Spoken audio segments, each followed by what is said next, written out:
commissions? Specifically one with a huge more attack, perhaps? Paimon's just being enthusiastic. We're old friends now, she gets it. It's always a pleasure to see our two most avid adventurers again. Actually, we do in fact have a rather urgent commission that is still open. Don't worry about that. We were just kidding. So what's the situation? To put it simply, the requester is looking for a temporary replacement actress for their musical. The original cast member ran into some issues and is currently unable to perform the role. But the troupe has also been experiencing some financial difficulties, so unfortunately they cannot afford to pay the replacement actress. That does sound like a tricky situation. That's right. Our adventurers reached out to many actresses, but none of them were willing to take the job. There are only a few days left until the performance. If they can't find someone in time, they'll probably have to postpone the show. Got it. Oh, this one's a doozy. What do you think, Traveler? Any ideas? Even if we took the commission, neither of us have any experience starring in musicals. If you're interested in helping, why not start by having a chat with the requester? Maybe you can't fill the role yourselves, but you might be able to help him figure out another solution. Oh, it's that guy, huh? No wonder, he looks like he just ate a sour lemon. Paimon approves! Hello there! Are you the guy looking for a new actress? Wait, I know you two! Are you really willing to act in my musical? Wow, sounds like we're pretty famous in Fontaine already. But to answer your question, neither of us have any experience in musicals. But we heard that you're in a bit of a bind, so we figured we could at least try to help you think of a solution. Ah, I see. It's okay. I knew that asking for a volunteer was a long shot. If we can't find someone to step in, we'll have no choice but to cancel the show. That's the thing. We're not some high-profile theater troupe, just a group of amateur enthusiasts. All our sets and props are very crude. We're grateful enough just to get an audience, never mind ticket fees. If we had a way to make this profitable, things might have turned out differently. Disband? You're splitting up the troupe? Oh, I guess the lady at the Adventurers Guild didn't tell you? Yeah, one last show. And after that, we go our separate ways. Nobody wants things to just fizzle out. Yeah, the leading lady, in fact. She's been dealing with a chronic illness ever since childhood. The show just won't be the same without her. But for everyone else's sake, I still hope we can find a way to hold the performance on schedule. Got it. We have a clearer picture now. Let's see if we can come up with any idea. What if we sponsored the show? Please, there's no need to go that far. I wouldn't feel right asking such a huge favor. And I can't promise that we'd ever be able to pay you back. Good point. If the actress just goes through the motions for the Mora, that's not exactly rescuing the show. We should find someone who will put on the best performance possible. Oh, wait! What about... you know who? That's how you know we're the best of partners. Anyway, she should have all the free time in the world right now. She's really good at performing, and she was once super popular with the crowd. Who are you thinking of? Sounds like someone famous. Her? You're... That was a joke, right? Nope. Paimon doesn't actually know if she's performed on stage before, but Paimon's pretty confident that she'd be really good at it. You're not wrong there. She has actually performed in a number of big-name shows before. But even if she's no longer the Hydro Archon, it's not like she's suddenly a commoner. She's still an idol to many people in Fontaine, including myself. Well, yes, but... Fair enough.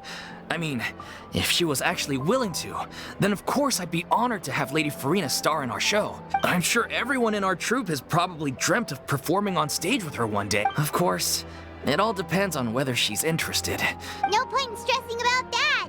We'll only know if we ask her. And besides, things are different now. There's no reason for her to be all high and mighty anymore. Thank you for your help. I guess I'll just stay here and wait for the good news. Good luck. Wait, where does Furina actually live nowadays? She used to live in luxury at the Palais Mermonia, but she's, moved out, right? As it happens, I have her current address here. I can provide it to you. Woo! When did you get here? I came over when things were starting to sound more promising. It is my duty to support commissioners in any way I can. Thank you, ma'am. Thank you so much. Well, now that we've got the address, we'll go find Furina. Back in a jiffy.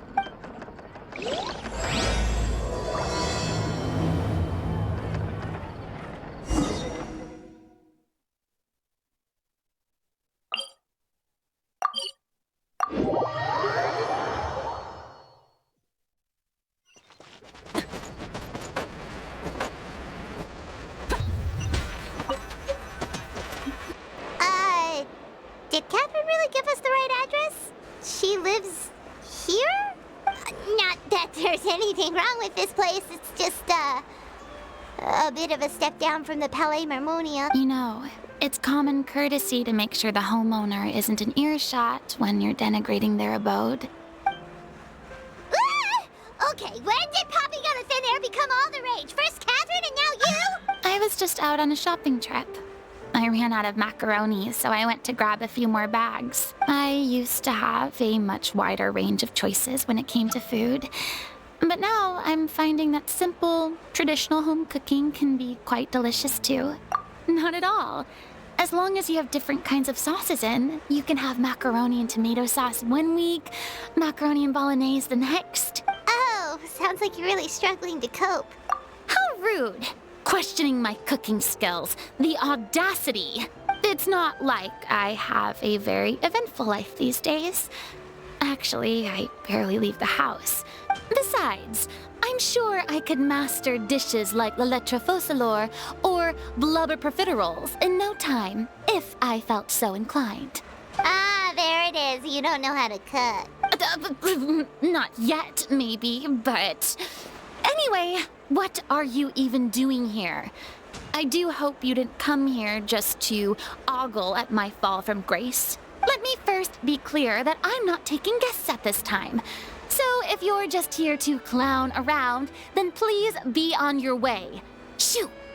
Sorry! We're sorry! Please don't be mad!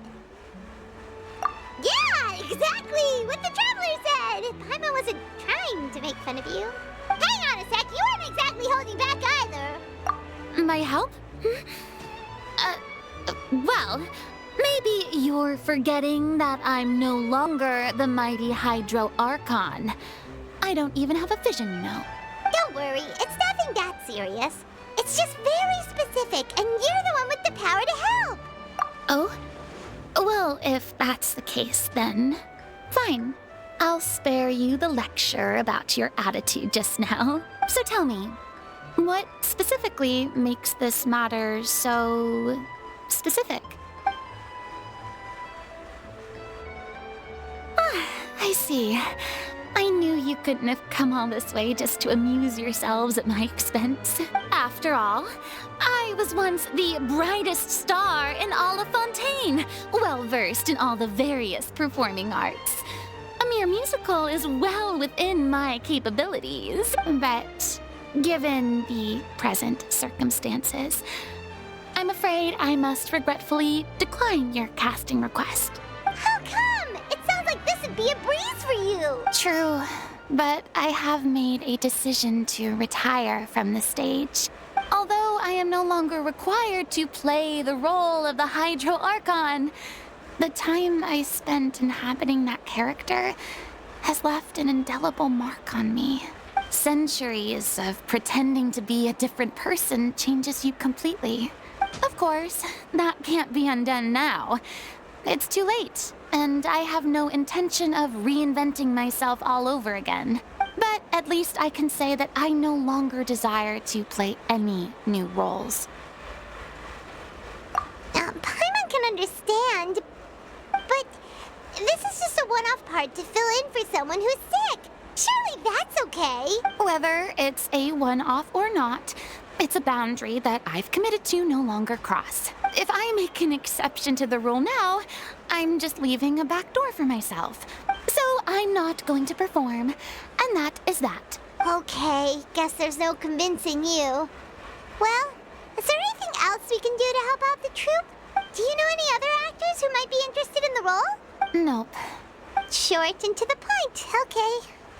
I've never been great at maintaining relationships. Besides, anyone I've ever worked with probably couldn't wait to get rid of me. Since I'm just an ordinary person now, they'll probably just laugh in my face if I go asking them for help. True, but I mean, could you even blame them? I show up out of the blue, begging and groveling for their help with a show they won't even get paid for? Well, is there anything else we can do? This performance really means a lot to the guy we're working for. Have I not made myself clear? You're barking up the wrong tree. I don't want this job, nor do I know of anyone else who would. Sorry. I didn't mean for that to sound so harsh. It's all right, Furina. Paimon just wanted to make sure we tried everything. Oh, yeah, I guess that's all we can do now. All right, then. We'll see you around, Furina. Toodaloo to you, too. I'm going home to take a rest now.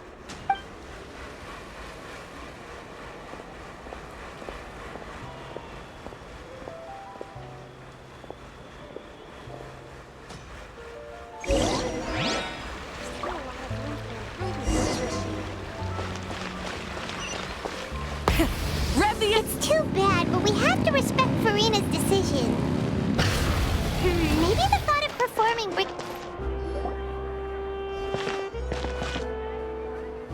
Huh? What's going on? Are they arguing? That's besides the point. I'll ask you again. Why did you start looking for a replacement without my consent? When did I tell you I'm going to take a step back? You didn't need to say it. We've known each other for how long now? We know the signs.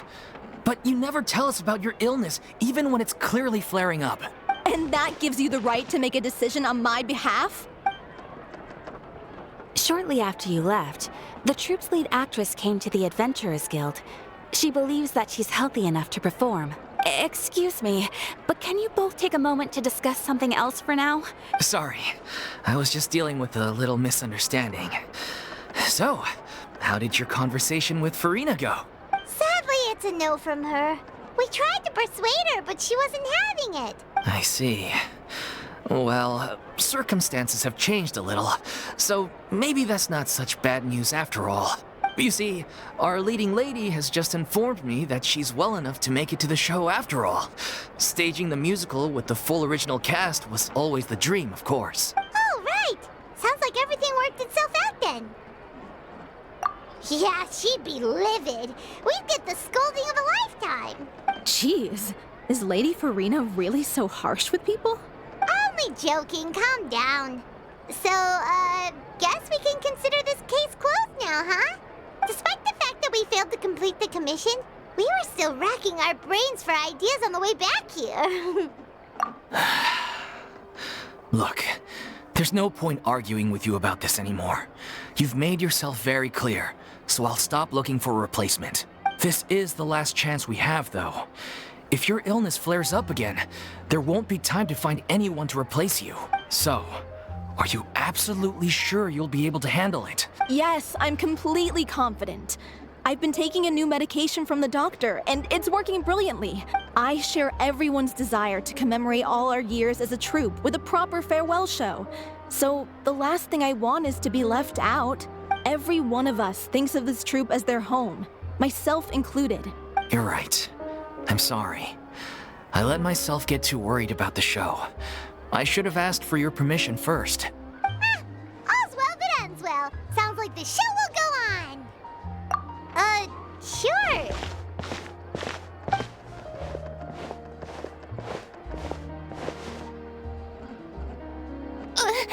Hey, how did you... I was just passing by because I realized I forgot a couple of items on my shopping list. All right, I'm coming. No need to drag me.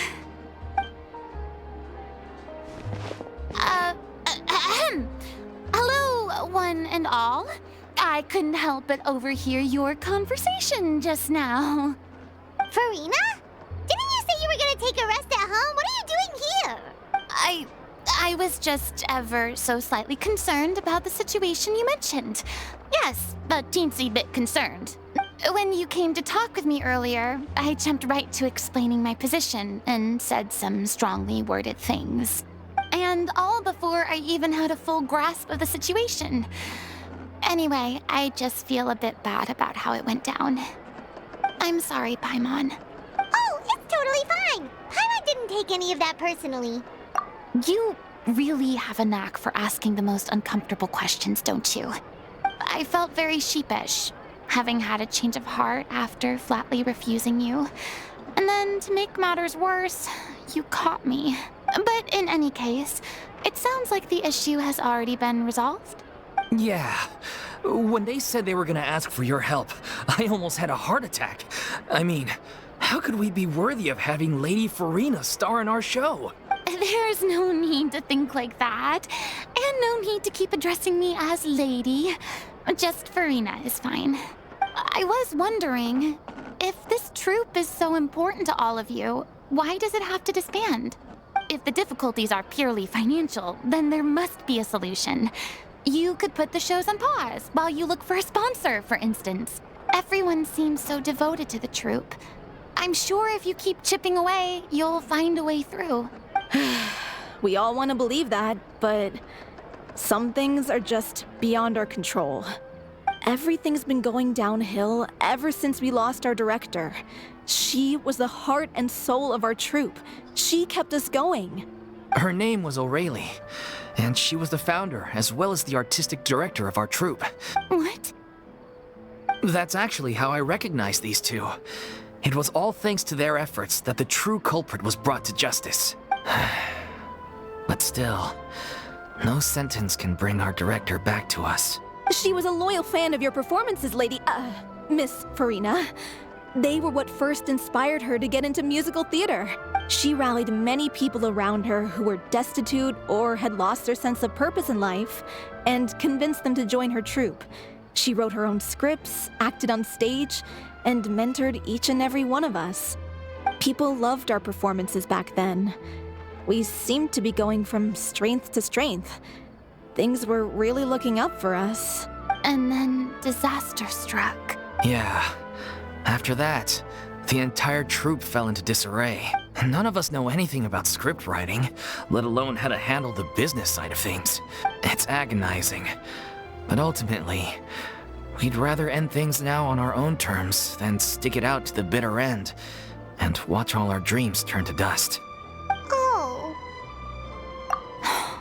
What a terrible waste.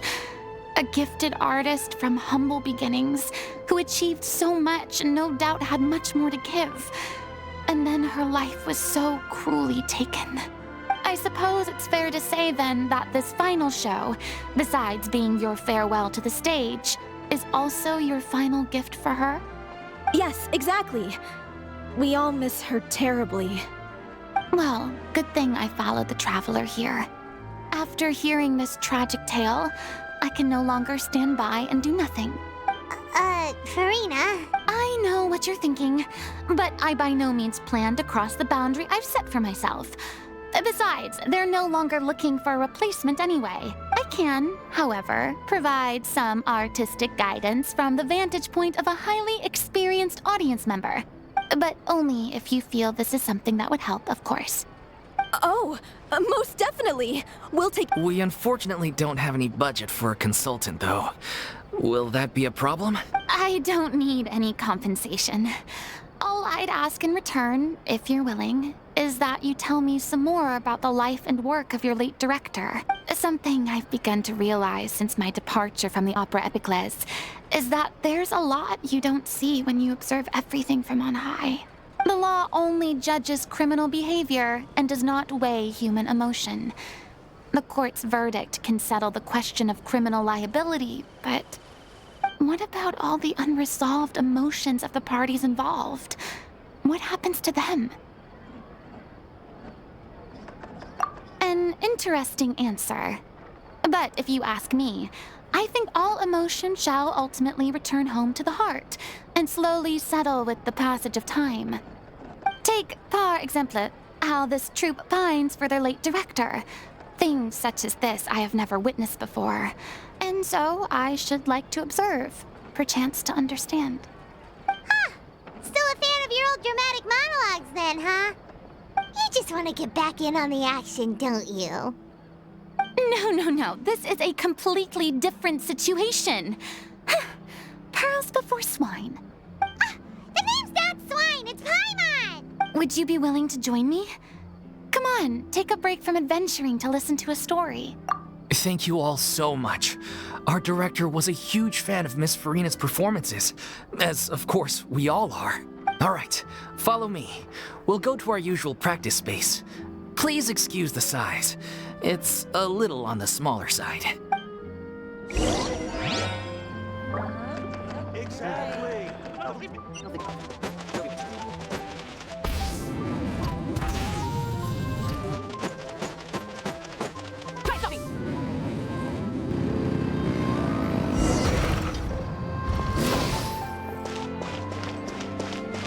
There's no...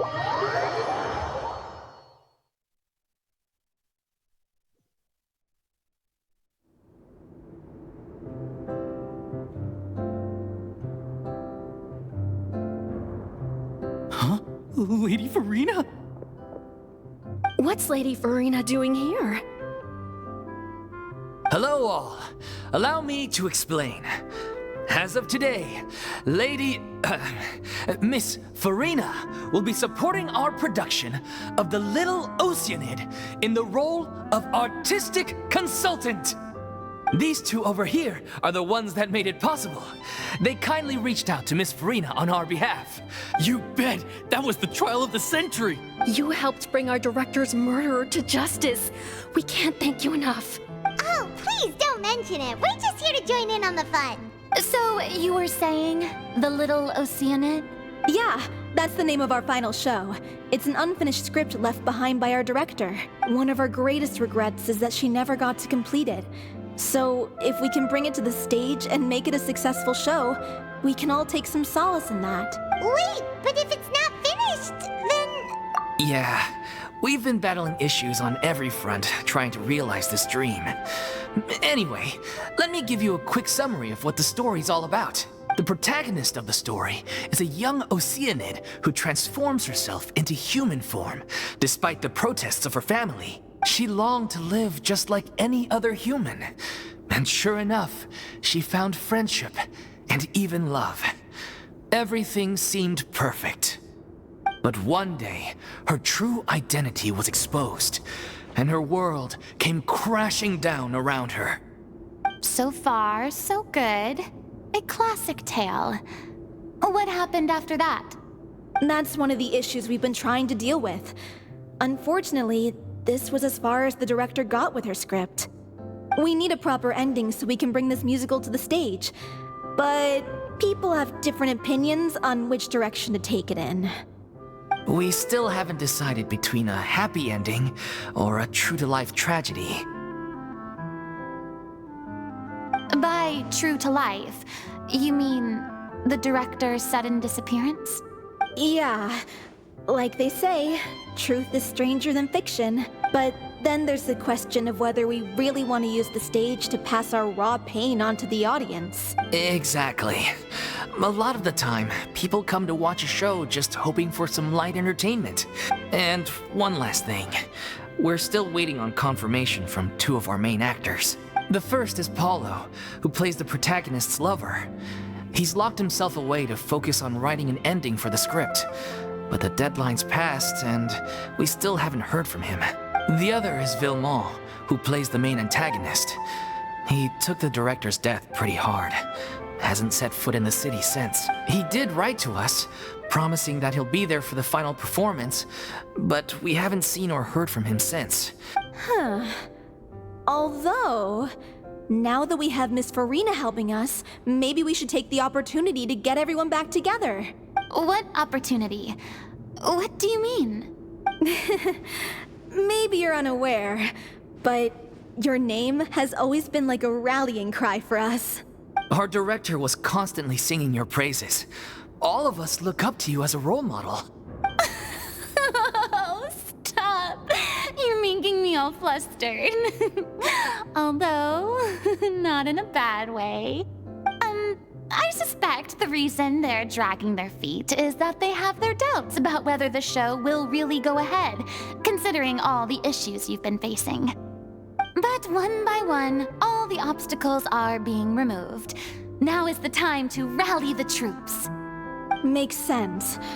Okay, priority number 1, let's check in with Paulo and see where he's at with the ending. He went back to Poisson a few days ago. Said that staying in a friend's home might help him to relax and escape the feeling of isolation. I thought the last thing his friend would want right now would be to take visitors, given that Poisson was flooded not too long ago. But I guess it's the opposite. A friend in need and all that. Yeah, maybe he could use some company. Poisson. Nothing. I suppose my presence will be indispensable if we are to restore his faith in the show. So, allons-y. To Poisson!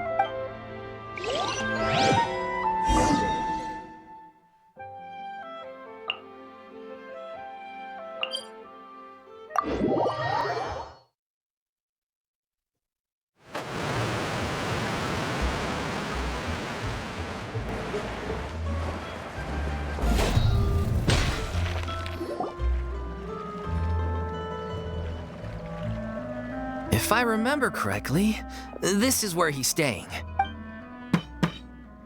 Who is it? It's me.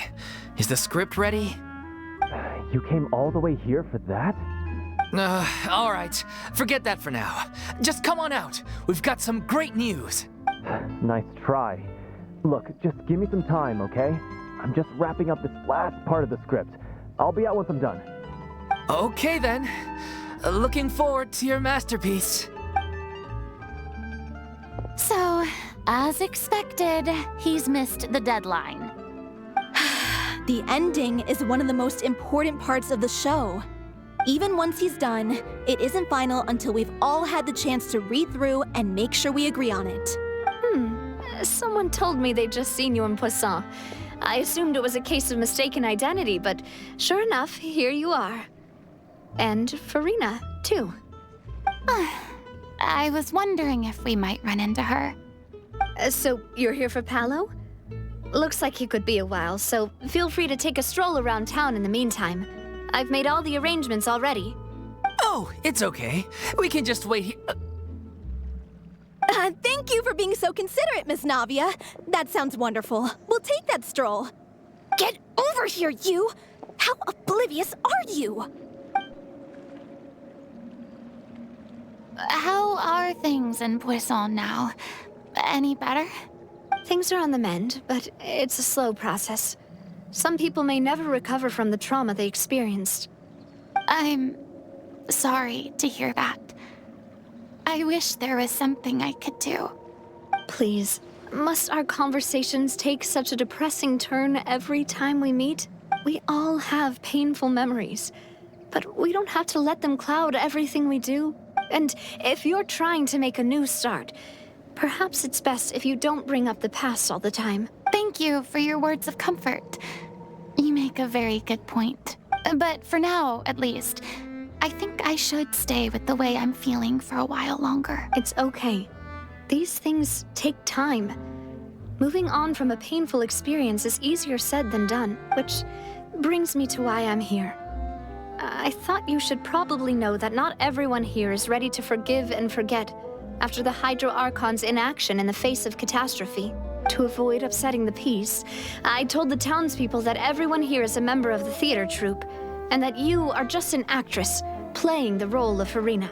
It's not a perfect solution, but hopefully it means you won't have to lie low while you're here. That's so thoughtful of you, Navia. Well, what do you expect? I am the courageous and considerate president of Spina di Rosula, after all, like my father before me. Anyway, that was all. Look after her now. Off we go then. Let's take a look up there. I don't have any friends that I can be frank and honest with, so maybe she's right. You're the closest thing to friends that I have.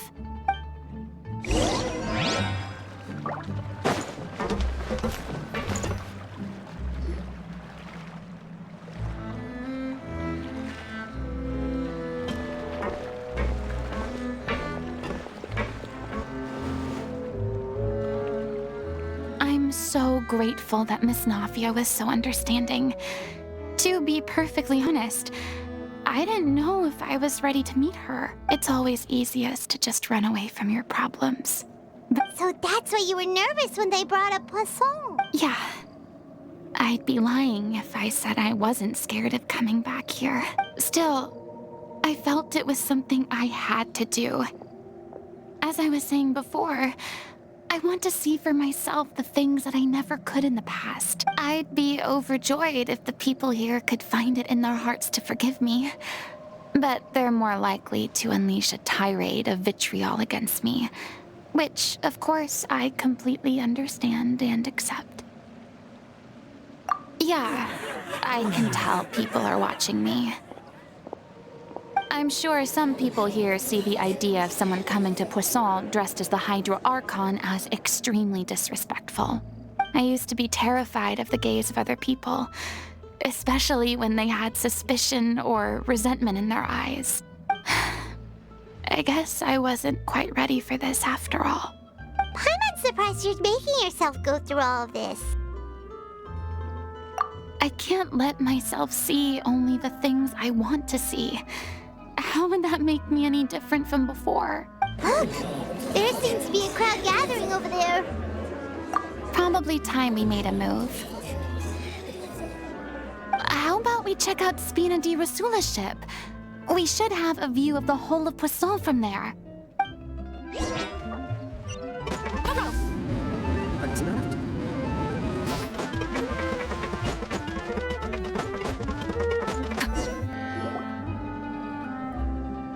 I'm sorry.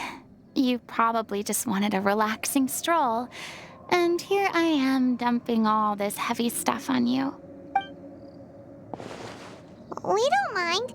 It's actually refreshing to see a different side of you. Great.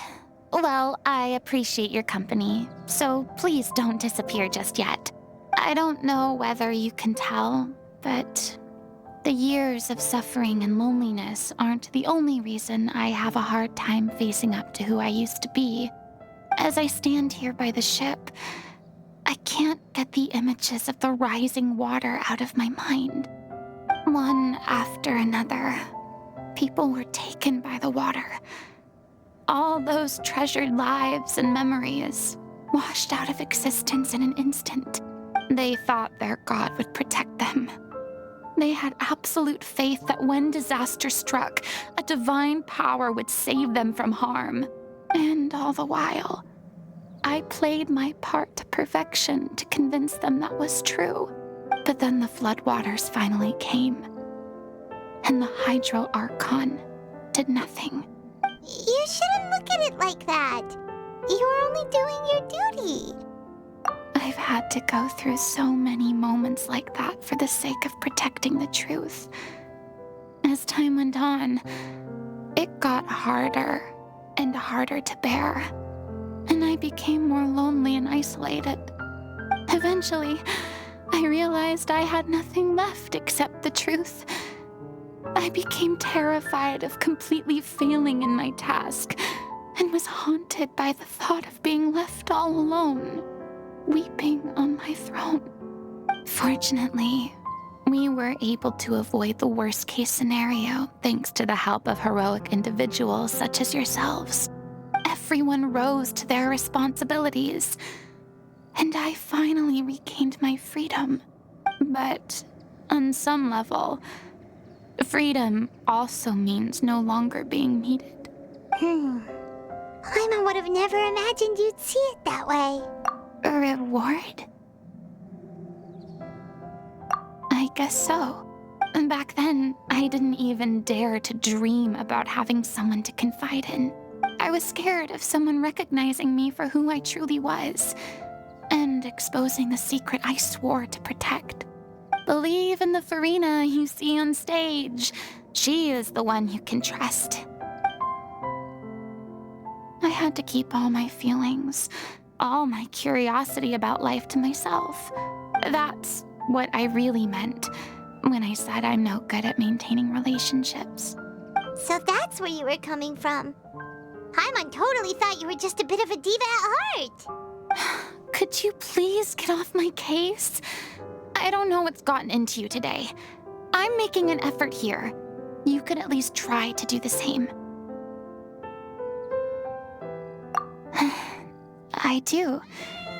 I once had nothing but the truth, and now I'm finally free to live my own life again. At least the choice is in my hands. All right, it's about time to head back. Paulo should have finished the ending by now. Sure! Okay, let's head back and check it out.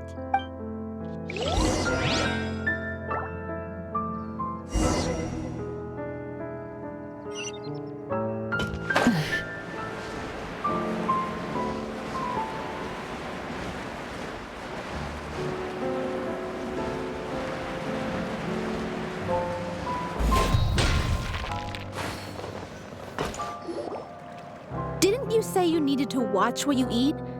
You're supposed to be cutting down on fried foods, not wolfing down copious quantities of fish and chips, you know? Come on. It's not every day we get to dine at Spina di Rosula's expense. Anyway, my character doesn't need to be slim and good-looking. That's your job. Are you kidding me right now? It's not your character's health I'm worried about, it's yours. I've spent my whole life battling the effects of ill health, and it kills me to watch you willingly ruin yours by filling yourself up with junk all the time. Oh no, looks like they're arguing again. We're back! Could you maybe put your differences aside for a moment? You're back. We've been enjoying Spina di Rosula's VIP treatment in your stead. Paulo's nearly done. We shouldn't have to wait too much longer. Great! So you were discussing your characters, right? We heard she's playing the Oceanid who turns into a human girl. What about you? Me? I'm an Oceanid too. He was originally supposed to take the form of a crane, but he outgrew that role. Well, the costume at least. So now he's playing the boar instead. Sorry. The boar's not a bad character, actually. He's the one who raises the little Oceanid, yes? That's right. He has some pretty memorable lines too. Like when he imparts some solemn words of wisdom to the little Oceanid. If you become human, you can reveal your secret to no one. You will face suffering and loneliness. Is this truly what you want? Wait, that sounds kind of familiar. It's the most important line in the whole script. I think it's a symbolic statement about our director's life and legacy. She kept quiet about all the trials and tribulations she faced in running our troupe, allowing us to devote ourselves fully to performing. It was only after she was gone that we realized how tough her job really was. You mentioned earlier that the troupe is like your home. Yeah. I was born with an incurable illness, and once my family found out it couldn't be treated, they decided they didn't want me anymore.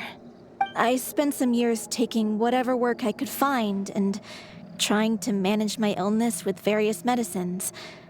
But whenever I had a bad flare-up, I'd be lying in an alleyway for days at a time. It was like that until the director found me one day. She told me I had a great voice and asked if I was interested in studying singing from her. I said yes. She took me under her wing, taught me to both sing and act, helped me find Mora for my meds, took care of me when my condition decided to flare up. I know it was all a huge burden on her. She sounds like a really incredible person. She really was. She gave everything she had to her troupe and the people in it. All of us were so proud to call her our director. I was a lost child too when she found me. As the child of a murderer, my parents weren't around when I was little, so I got sent to an orphanage. The other kids were always picking fights with me. They'd say things like, "Come on, you must be pretty tough if you're the son of a murderer." It was just to taunt me, though. I was an easy target, and they knew it. One day, I got beaten up so bad that I just couldn't take it anymore, so I ran away. Let me guess. Fortunately, the next person you ran into was the director. Yeah. For the first time in my life, I was somewhere I felt safe. And I promised myself I'd stay here until the day the group parted ways. The day you hoped would never come. Oh, you're finally done? Get your butt over here. There's someone I need to introduce you to. This is our new artistic consultant, Miss Furina. Furina? The Furina? Oh my god, how did you manage to wrangle that? Please, the honor is all mine. I was profoundly moved to hear about your troupe and your wonderful director. I just wanted to do something to help. Same here. Even so, this is just... Oh, wow. I'm sorry. I'll try to calm down. Now, where was I? Ah, yes, the script, of course. Let me give you a rundown of how the story unfolds in my version of the script. I'm sure you're already familiar with the beginning of the story. A little Oceanid decides she wants to become a human against the wishes of her family. She finds love and friendship in the bustling city. But then, disaster strikes. The people start to notice that all the fresh water in the surrounding area is slowly disappearing. The soil is becoming arid, plants and flowers are withering, and the people begin to panic. The little Oceanid, Cleo, and her lover decide to do something about it and investigate the truth of the matter together. In the end, they discover that all the waste and pollution created by humans over the years has caused the fresh water to flee the land, as if driven by a consciousness of its own. Consciousness? You mean the water is sentient? Water as a conscious entity. There's actually quite a few stories that explore this theme. Since the little Oceanid is a water spirit, she immediately understands how the water is feeling. She then tells her lover about her true identity, as well as the truth behind the crisis. Her lover accepts her for who she is, and works with her to find a way to bring the water back. However, unbeknownst to them, there were some people eavesdropping when she revealed her secret. The little Oceanid is accused of being directly responsible for driving the water away, and faces the greatest dilemma of her life. And then? In the end, she makes the brave decision to sacrifice herself to save her lover, and the rest of humanity. Huh? But didn't they all treat Cleo like a villain? Why would she want to save them after that? Well, she mainly wanted to save her lover, plus everyone who'd stood up for her. Through her love for her human partner, she was able to find an even greater love, one that extended to all of humanity. Surely the biggest strength of Cleo's character. There's actually something else that bothers me. You know the protagonist is supposed to represent the director, right? And she never had the chance to become a hero in our world. If we're serious about dedicating this show to her memory, we should make the ending as true to life as possible. What about if the little Oceanid is hounded to death by people who hate her, her lover makes sure her secret never gets out, and humanity continues down the path to extinction? That sounds like too cruel of an ending to me. And perhaps a little irresponsible to present to the audience. That ending would be a perfect mirror to Director Aureli's death, both arbitrary and meaningless. On the day when she went missing, Director Aureli had instructed us all, somewhat out of the blue, to leave the court of Fontaine and wait for her outside the city. We waited and waited at the rendezvous point, but she never came. By the time we returned to the city, she disappeared without a trace. We looked for her. The Gardamex looked for her, but she was nowhere to be found. Increasingly, all the signs seemed to point to her being the latest victim in the serial disappearances case. The director was the kindest soul in the world, yet she was senselessly sacrificed for the sake of a so-called experiment by someone who had nothing to do with her at all. But doesn't the way she suddenly told you to leave the city suggest that maybe she had some sense of what was about to happen? It almost seems as if she was moving you to safety. I've been trying to follow up on that ever since, but all my efforts so far have turned up nothing. Villemont might know something, but he won't open up to me. Villemont? The one who's playing the role of the villain? Yeah. He's been overwhelmed by grief. I think the director's death hit him hardest of all. Grief? guilt, more like. Also, I have a hard time imagining that anyone took it harder than me. Because, well, speaking of the play being true to life, I was deeply, madly in love with O'Reilly. What? You kept that one quiet. It's time to be upfront with you all. No more keeping secrets from each other. We'll never be able to agree on the ending if we can't be honest about how we feel. I did tell her how I felt once, but she turned me down pretty much straight away. She said that we were all like brothers and sisters to her, and she'd never considered us as potential romantic partners. Not that it came as a shock or anything. It was what I was expecting to hear. So I told her I'd always be there for the troupe, and I'd always be there for her. I said, maybe one day in the future, when everyone's settled into their own lives and on the up and up, and managing the troupe no longer required her constant attention, well, maybe then she could reconsider what she really wanted in her life. And now, that day will never come.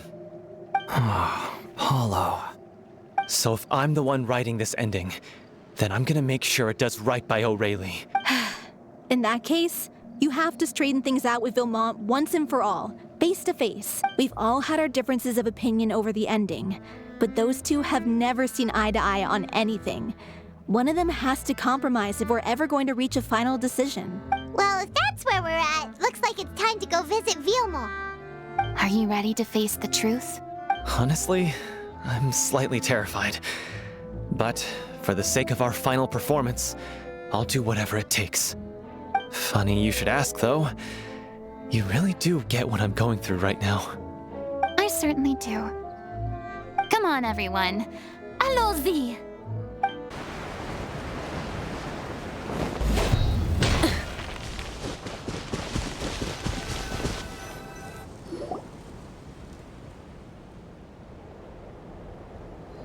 Ugh, as if this journey wasn't tough enough already without a roadblock. Don't worry. We should all be fine with the traveler here. Wait, why are you all looking at me? You're not seriously expecting me to fight, are you? We're just curious, that's all. I don't think anyone's ever seen Furina in a fight before. Yeah, but don't you remember why? The Hydro Archon willingly gave up all her power so it could be converted into indemnitium. Precisely! And I'm not even the Hydro Archon anymore, so all my power is gone anyway. As much as it pains me, unfortunately, I should just stay put. I'm more like a damsel in distress more than anything. That sounded so smug. Ugh, secondhand embarrassment is unbearable. C'est la vie indeed. Alas, I am forced to watch on helplessly as a more brave and seasoned adventurer than I swoops in to save the day. Aw, too bad. I was so pumped to feast my eyes on fight mode Furina. Sorry to leave all the heavy lifting to you. Don't worry, piece of cake.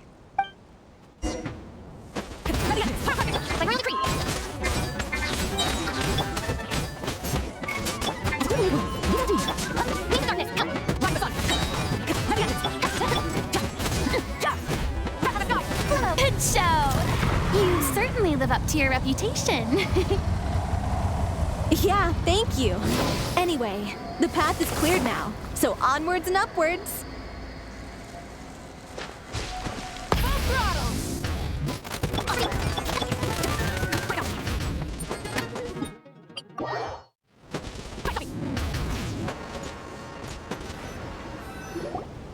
Vilmont, are you there? Huh? Oh, it's you guys. Wait, what's Lady Furina doing here? I can explain. We've been rounding up the whole troupe. We now have everyone except you. So, you think knowing the truth about the director's disappearance will help you write an ending to the script that pleases everyone? I care just as much as everyone else about making the Little Oceanid a success. That's why I wanted to wait until after the show. If I open this can of worms now, I just don't want to make things difficult between us. We're supposed to be a unit when we're on stage.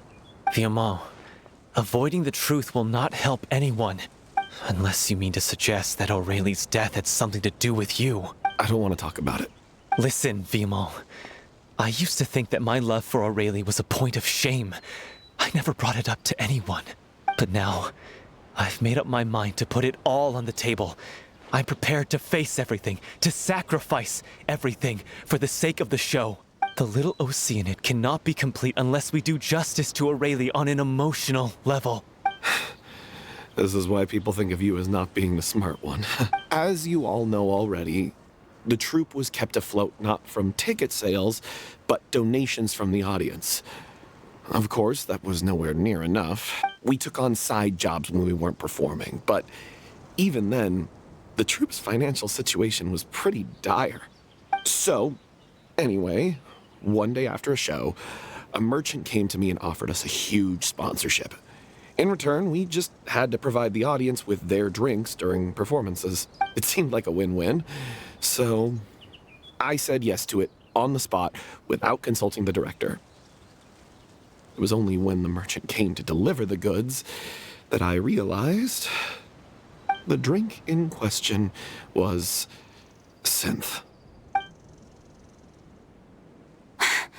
Isn't that the drink peddled by the culprit behind the serial disappearances case?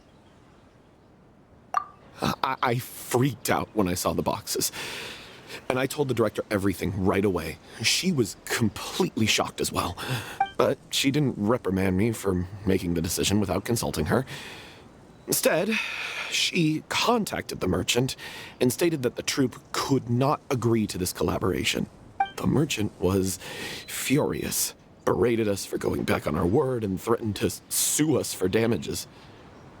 The amount was astronomical. There was no way we'd be able to pay. And then? I was going to sort it on my own, but the director stopped me. She said that this was an issue for the whole troupe and it wasn't my fault. But things only got worse from there. The synth merchant just wouldn't let up, and then suddenly the director told us all to leave the city one day. I knew then that things must have reached a boiling point.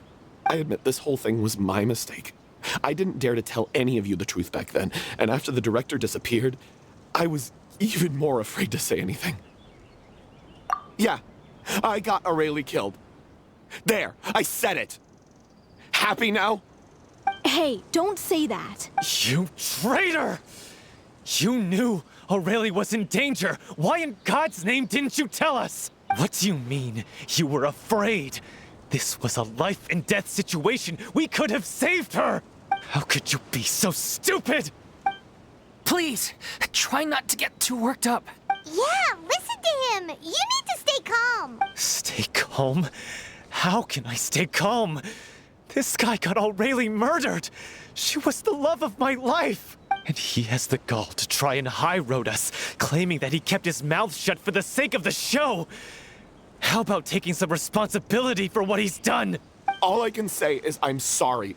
Truly. I wanted to apologize to everyone in the troupe, but that won't bring back the director. What good is my apology now? I'm just a coward who made an awful, terrible mistake that I can never take back. Beat me up if you want. Kill me if you prefer. It's what I deserve. End my life so I can meet the director and apologize to her in person. Get out of my sight. Go, get lost. I don't ever want to see your face again. That's enough! You've screamed and shouted at each other for long enough. Now pipe down, both of you! Can you stop conflating the show on stage with your real-life relationships in the troupe? You keep saying that you want to use this final performance to pay tribute to your director and celebrate her life. How can you do that if you're just using it as an excuse to vent your own emotions? You're right. I'm sorry. On stage, the lead role is the focal point of the audience's attention. And you're all used to seeing the director as the heart of the troupe. But in her own life, her greatest desire wasn't to be the center of attention. I can tell how much she loved you all, and how much she loved the troupe. What she wanted was to build a warm home for all of her brothers and sisters. I understand why you're trying to make her the hero of the story, but isn't she your hero already? After everything she did for you? Yeah. So think hard about what that means. And then think again about what you hope to achieve by arguing with each other. If you really hate each other and can't reconcile your differences, then you could just call it quits now. Why bother with the final performance if the group is already fractured? But you can't bring yourself to do that, can you? You care too much about Director O'Reilly and the home she built you all to let go. What are you laughing at? I don't see what's so funny. Sorry, I didn't mean it that way. It's just that, for a moment there, it felt like our director was back with us again. If she'd seen Paulo and Vilmont at each other's throats like that, she would have scolded them exactly like you did, in that same stern voice. Really? But she sounded like such a gentle person. Of course she was. Even her harshest lectures came from a place of kindness, and it showed. She really was a truly outstanding person. What you said, it really puts everything into perspective. I'm truly sorry. I really meant for this to be a genuine apology, but I ended up making it all about me and my self-pity. It's all right. Let's save all this for after the performance. So, the ending. What are we gonna do about it? Clearly, everyone needs to take a step back for now and reflect on what really matters. The end of the story needs to focus back on O'Reilly herself. She's the true star of the show. What do you mean? The Traveler is right. You once investigated that underwater synth base and recovered items belonging to the victims. If you could find anything that O'Reilly left behind, perhaps we can get a better sense of what she went through in her final days. You really think that's possible? I trust that nobody would object to the ending of the story being based on O'Reilly's true feelings. No. Well, we'll leave this in your capable hands. Come, let's pay a visit to the Palais Mermonia. The rest of you, head back to the rehearsal location for now, and wait for our good news.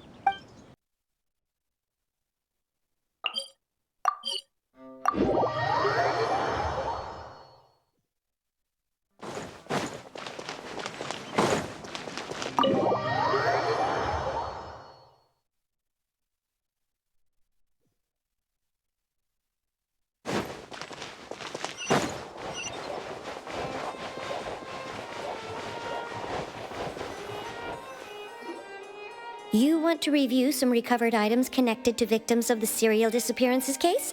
But, that case has been closed for quite a while now. Still, since you were the ones who discovered and submitted the evidence in the first place, you don't actually have to submit an application. Okay, please hold on. I'll have someone dig them out.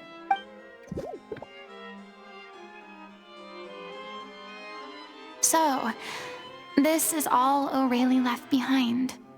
Just whatever she was carrying on her person and this tattered old notebook. Hey!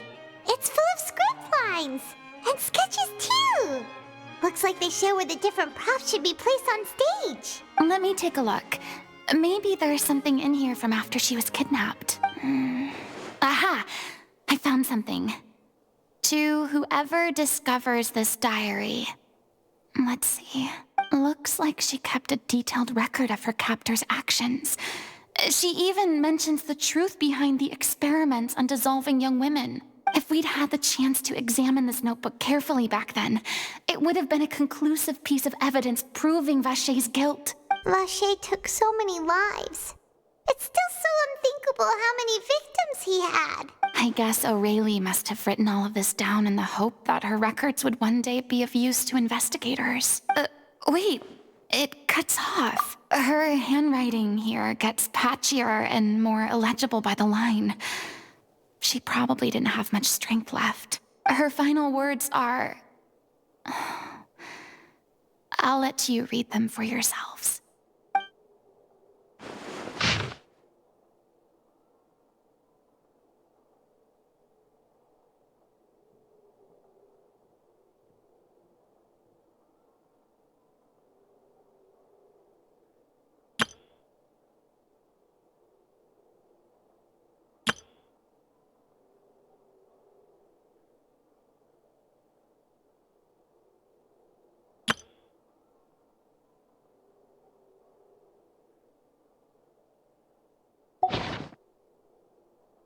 was so terrified.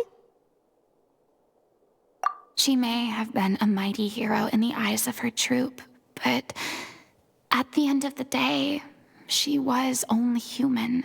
I can't bear to think how painful and lonely her final days must have been. Wait. This part on the last page sounds strangely familiar.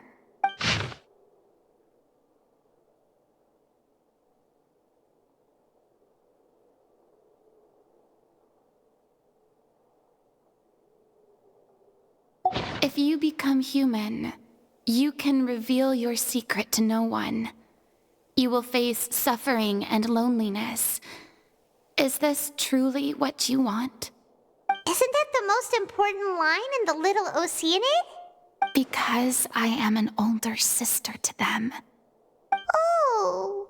So she didn't regret her decision. Even as she sat in silence, waiting for death to come. I'm sure this is what the troop would have hoped to hear as well. She had their utmost trust, admiration, and love, and she truly deserved it. Let's go. It's time for them to learn Director O'Reilly's final thoughts.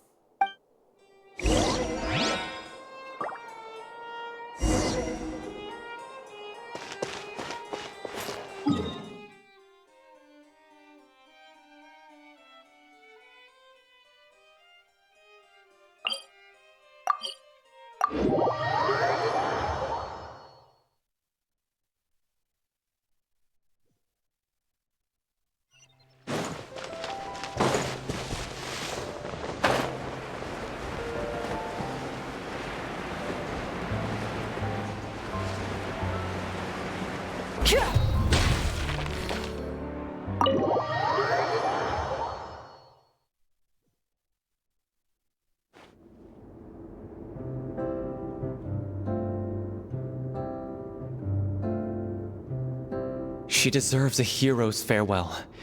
If that's the only way to convey to the audience the courage and selflessness that she showed in the face of death. Even in the last moments of her life, she was still leaving a trail for others to follow. She did her best to protect as many people as possible, even if it meant sacrificing herself. We know what choice our little Oceanid would have made now. I don't think any more discussion is necessary. Well, Vilmont, if we put the past aside for now, do you think you can bring yourself to go ahead with the show? I will channel all my regret and put it into my performance, to make this a show worthy of our director. I won't ask for your forgiveness, and you don't need to worry about my feelings. This final farewell show should be about Director O'Reilly and her alone. Then it seems like we've reached a consensus. I have a feeling that this will turn out to be the most mesmerizing performance of your lives. Really? How can you be so sure when you've never even seen them perform before? Don't underestimate my experience. After watching a countless number of musicals, I've learned one important thing. If you want to move the audience with your music, you must fully commit and immerse yourself in your role, pouring all your emotion into your performance. And aren't human emotions love, hate, regret, and hope just the most mesmerizing things in this world? I don't believe anybody could be more committed to bringing this story to life on the stage than they are now. Thank you for the vote of confidence, Miss Furina. And thank you for supporting us through all this. Then, let's not delay things any longer. We need to discuss the details of the ending and get it nailed down once and for all. Actually, before that, I'd like to make a proposal. During the curtain call, please allow me to use the director's name instead of my own. Huh? But then... After all, this role was originally meant to be played by the director. I'm just filling in for her. Besides, a role commemorating her life should be associated with her name. Well, if you're sure you're okay with that, I have no objection to it. Now we're talking like a serious acting troupe. All right, I'll leave you to fine-tune your musical while I go and procure a stage. Procure a stage? Oh, it's okay. Our usual place doesn't need a reservation. That place? Oh, don't be silly. For an extraordinary show, we need an extraordinary stage. By which I, of course, mean the Opera Epiclese. Whoa, wait, what? No. That's never going to work. It's far too fancy for the likes of us. What are you afraid of? Surely you don't think that Aurelie's story is unworthy of the grandest stage in Fontaine. No, though that's not what I meant. It is supposed to be your grand finale, right? I have no problem with it then. How about the rest of you?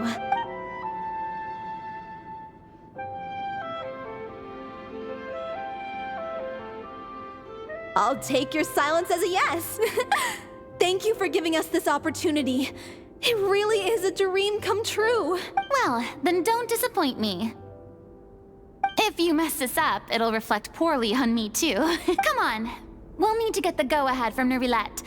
I know just where to find him.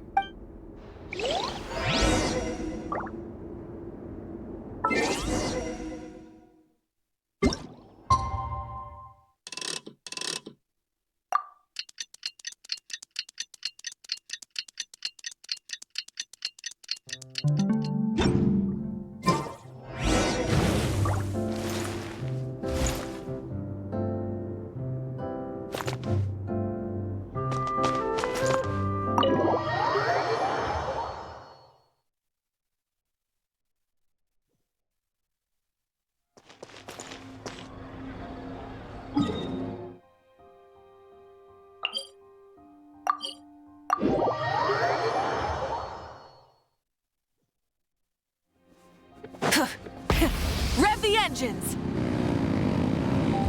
Hey, look at that! Looks like I guessed right. You were just... I knew you'd be here. I'm here merely for a short break. It has been a while, Miss Furina. And you too, Traveler in Paimon. What might I assist you with today? I would like to book the Opera Epiclese for an event. You see... I understand. The process for booking the Opera Epiclese is complex and can be somewhat cumbersome. But given that the request is coming from the three of you, I see no reason to make things unduly difficult. The story of the little Oceanid is most fascinating. I'm looking forward to seeing it performed on stage. I will say, however, that I am surprised to see your passion for the performing arts rekindled after all that has happened. Huh? What do you mean? Do I look excited? Yes. And this is the first time that I've seen you like this since your departure from deityhood.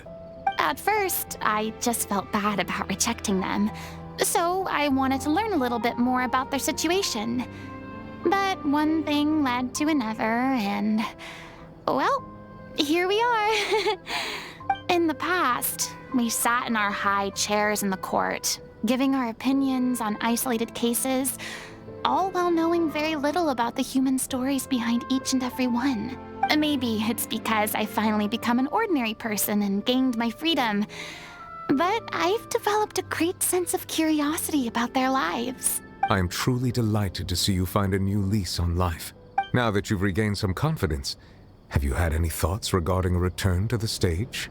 Why would you suddenly ask a question like that? Well, if the Little Oceanid turns out to be a great success, it will no doubt become a classic.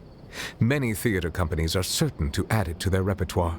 The experiences and decisions of the protagonist Cleo are all modeled after your own. Naturally, this makes you eminently suited to playing the leading role. It would truly be a shame if you did not take this opportunity to allow audiences to enjoy your outstanding acting talents once more. Haven't I already made myself clear? I won't act or perform in any role ever again. No exceptions. Nor do I think it is any great shame. There is no lack of fine actors or inspirational stories, either on or off the stage. This experience is a case in point. I feel like I've learned a lot, and it has already been well worth the price of admission. I must admit, though, I'm a little envious. They're quite fortunate to be able to bid farewell to their past in such a magnificent manner. I see. Well, I'm glad to learn that you have found a role to play that you enjoy, be it on the stage or not. I sincerely hope the show will serve as the grandest of finales. Thanks, Nervalette. You are very welcome.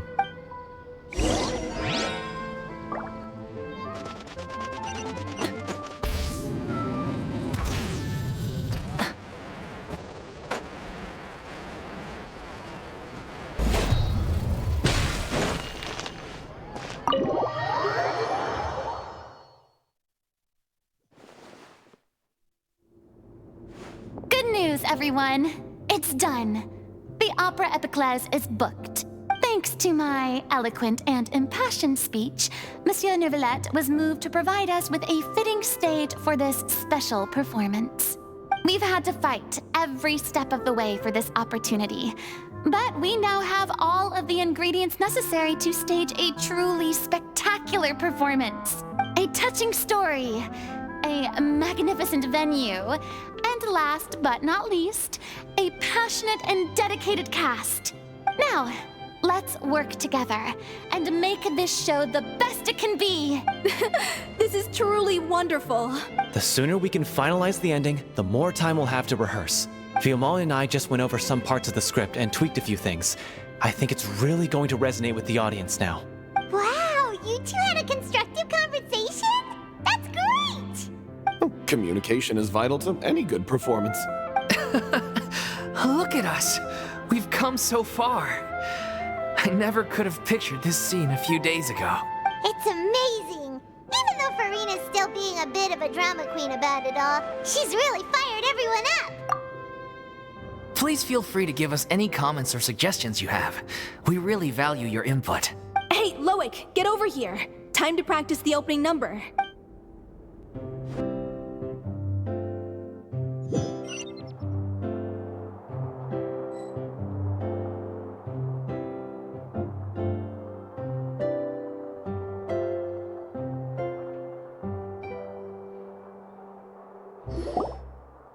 Cursed Cleo. She stole the waters of life from us. She's a fraud, and she must pay for her crimes. This has nothing to do with her. The ignorance and hatred of our people is to blame. How can we hope to win back the water's favor if we don't change our ways? This guy could be useful. Take him hostage. If Cleo wants him back, she'll have to show herself. Leave this place, O little Oceanid, and never, ever look back!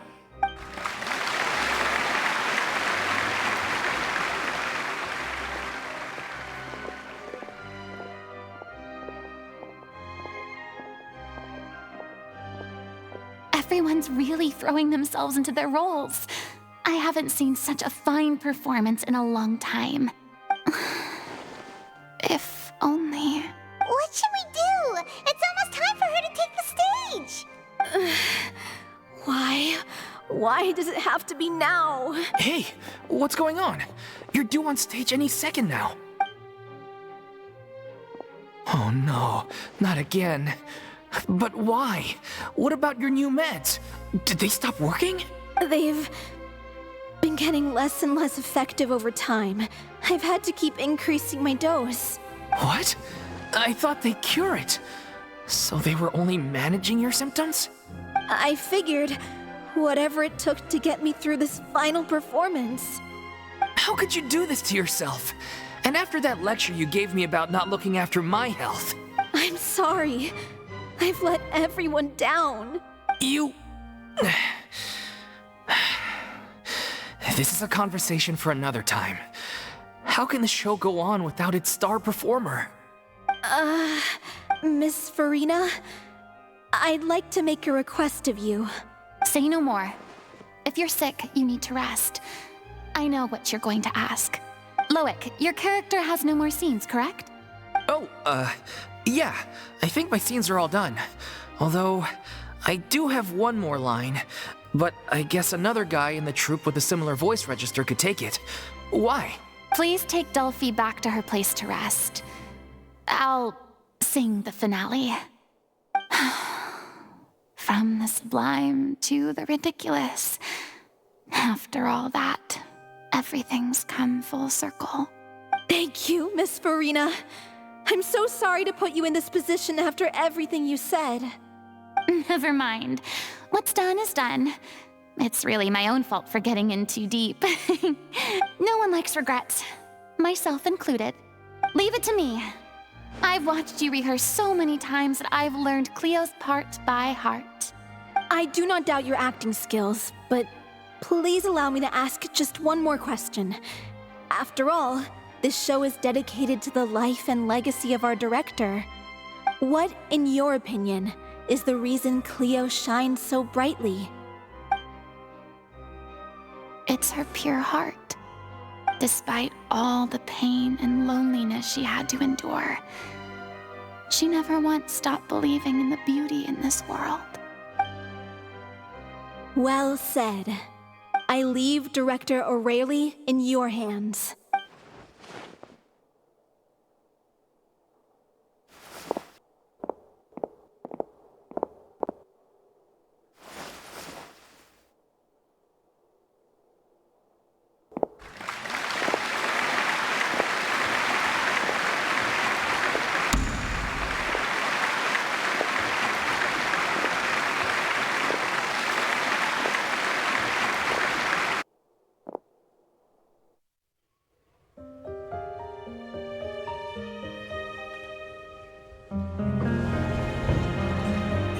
Yet?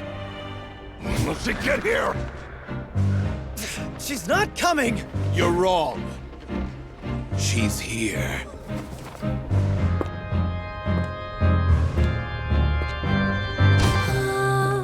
Si je pouvais vivre dans l'eau, le monde serait-il plus beau? Me pardonneras-tu, ô chère mère? L'eau dans son courant fait danser nos vies, et la cité elle est nourrie, ainsi que toi mon doux amour. But what about your wish? My wish.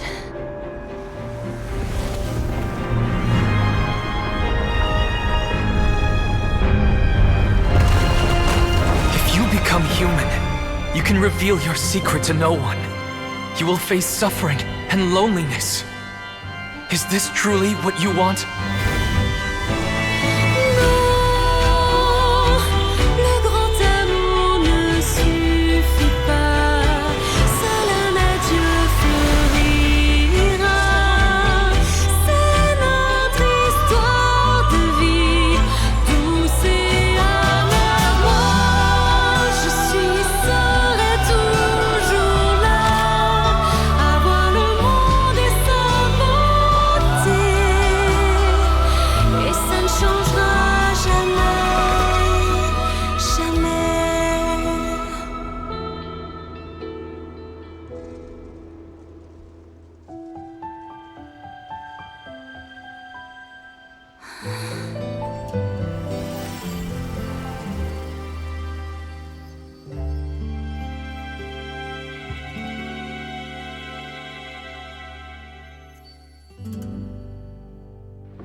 Is it just me?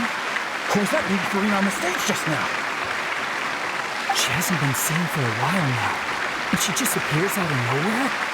Gotta say, though, her acting skills are as superb as ever. The little Oceanid, Cleo, played by Aurélie Fumont.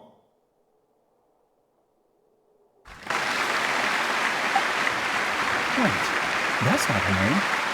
What's going on? I don't know. Maybe it's just a doppelganger. I've spent a lot of time out of the spotlight, and they didn't use my name during the curtain call either. Hopefully, not too many people recognized me. It's too bad that I had to break the one clear rule I'd managed to make for myself. even if I had no choice. Still, I have to admit that, despite everything, it felt good to be back on the stage again. Finally, we would like to give a special thanks to our artistic consultant and event coordinator, Miss Furina. Hey, that's not what we agreed on. Oh, so it was Furina after all. She's back. Honestly, what is he doing? He should have run that by me first. All right, calm down. Don't be mad. This was a group decision. We just didn't want your contributions to go unacknowledged. After all, it's been the rule in Fontaine since ancient times that everyone's work, visible or invisible, is equally deserving of recognition. Yes, I know the rule, but it should still be applied on a case-by-case basis. I wasn't ready for this yet. It's no big deal. What's the worst that could happen? Oh, yeah? Well, since you think it's so easy, you can sign them for me. This is a great chat and all, but can we talk about that crazy thing that happened during the show? It nearly gave Paimon a heart attack. Paimon flew over to where she was supposed to be and was about to drop the prop vision, and then suddenly, a real one popped out of thin air!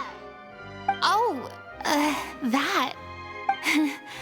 I've got no idea what happened there either. But hey, it worked pretty well, didn't it? I'll bet the audience has never seen such a realistic prop. Wait, what about Dolphy? I wonder how she's doing. Oh, let's go check on her as soon as we finish clearing the stage. Yes.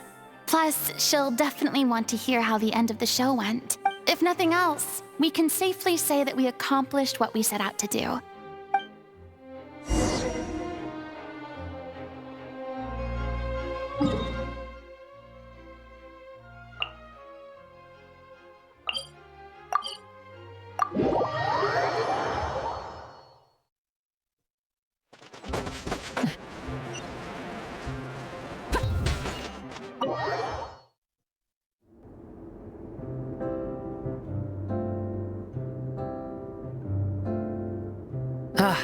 You're back. She's doing okay. Her condition stabilized after taking some of her original medication. From experience, though, I'd say she still needs a few more days of rest. How did the performance go? Was it a success? Did the audience like it? You'll be glad to know it was fantastic! Also, you're not gonna believe what happened while Furina was on the stage. You'll probably be able to read all about it in the Steambird first thing tomorrow morning. That's wonderful. I'm so sorry I failed to see it through to the end. I guess I was wrong to try and tough it out to begin with. No, don't worry about it. Like they told me after announcing my name during the curtain call, everyone's work deserves recognition. Even though you couldn't see it through to the final scene, the audience was very impressed by your performance. It's safe to say that you made your mark on this memorial show. Well, one way or another, we did it. I've had bad luck ever since I was born, so I never expect things to go smoothly in life. I'm just happy to know that we went out on a high note. That's all that matters. Blaming your bad luck again, are we? Maybe if you didn't push yourself past your limits so much, your illness wouldn't be flaring up all the time. Oh, don't you start. I don't have the energy to argue with you right now. Aw, you two clearly care a lot about each other. I don't know what you're talking about. You mean we never stop arguing with each other?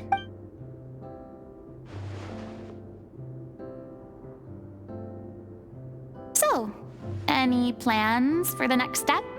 After the brilliant performance you put on, the reputation of your troupe is sure to spread through Fontaine like wildfire. You won't have to disband if you don't want to. You could capitalize on the rave reviews and license out the little Oceanid to the bigger theater troupes out there. That would do wonders for your financial situation. No, we should still disband. Yeah. It's what we all agreed to. After all that's happened, I should give you guys some space. Hey, don't just walk off! Ugh. I still want to keep performing, so I might join another troupe. After watching Miss Furina's performance, I think I'm starting to understand our director's infatuation with musicals. You should do it. It suits you. I'd originally hoped to keep performing too, but I don't know if my health will allow me to. Oh, so now you finally got your priorities in order. I guess I'll hold off until you've properly recovered as well. What about you, Miss Furina? Any future plans? Well, frankly, I think a return to obscurity is no longer an option for me. I'm sure a slew of consultancy requests will hound me wherever I go, until I finally acquiesce. You rather sealed my fate there with your special thanks at the end of the show. Sorry. It's quite all right. No need to apologize. What I meant to say is that this whole experience has shown me that perhaps I'm not as averse to a return to the stage as I'd previously imagined. Maybe Nervilette was right. Maybe Cleo is the right role for me. I still don't wish to pretend to be someone else, but I do have a desire to express myself. So, maybe the show will go on for me after all. Yeah. There was once a time when I was an actress in a masquerade, seeking only to hide the truth. But from now on, I want to spend my time learning real stories about real people and how they touch the lives of others around them.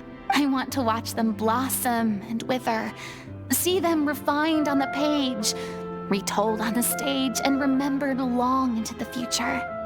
I'm sure this is what captivated director O'Reilly as well. Sounds like you're ready to stop running from your true calling. The more you get out into the world, the more you'll discover what a fascinating place it is. Then it's a deal. If a vision is a gift from the gods, then I should do my best to honor it.